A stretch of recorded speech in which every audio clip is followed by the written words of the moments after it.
Sir, to Ford Links. Ang issue niya yan, flicker siya. Sumasayaw-sayaw yung dalawa.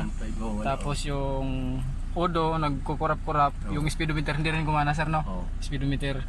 Tapos RPM wala rin. Yan, nanda rin mga sir, pero hindi siya gumana. Galing po sila ni sir ng Batangas. Layo-layo rin. Yan, buksan natin mga sir para ma-repair natin to. Yan, ito na mga sir yung yung panel gauge ng Ford Links galing pang Mabini, Batangas daw sila. Yan. Flicker siya mga sir, tapos hindi rin gumana yung ito taas baba tong yung fuel at saka temperature. Ito hindi gumana yung speedometer, tapos nagkukurap-kurap yung Odo. Tapos ito hindi rin gumana RPM. Yan, matagal-tagal na rin daw hindi gumana tong panel gauge nila. Tapos palitan na rin natin ng ng polarizer yung display niya sa Odo.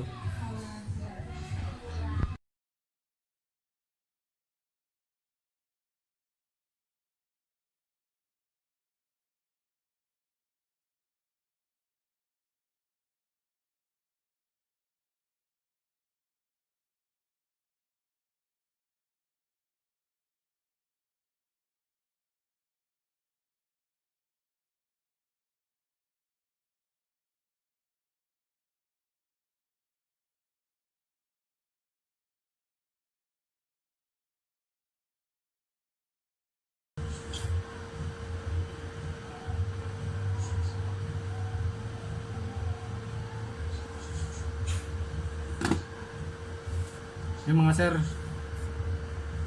ayos na to, i-assemble ko na lang to, tapos palitan ko yung yung polarizer nitong display ng Odo, tapos isalpa ko na sa unit.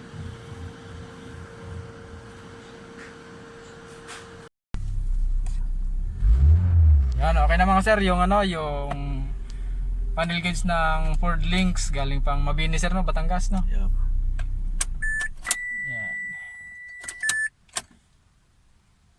Blackout issue, ngayon okay na siya. RPM, gana na yung Odo. Dark mode lang yung polarizer ko kasi wala akong mahanap nung hindi dark mode. Okay na, nagbalik na rin ang yung sa yung fuel, temperature. Ayos na.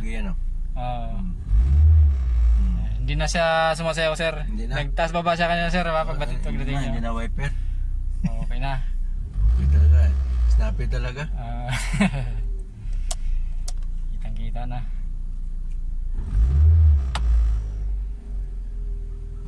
Yun, maraming salamat. Daghang kayo. Daghang salamat.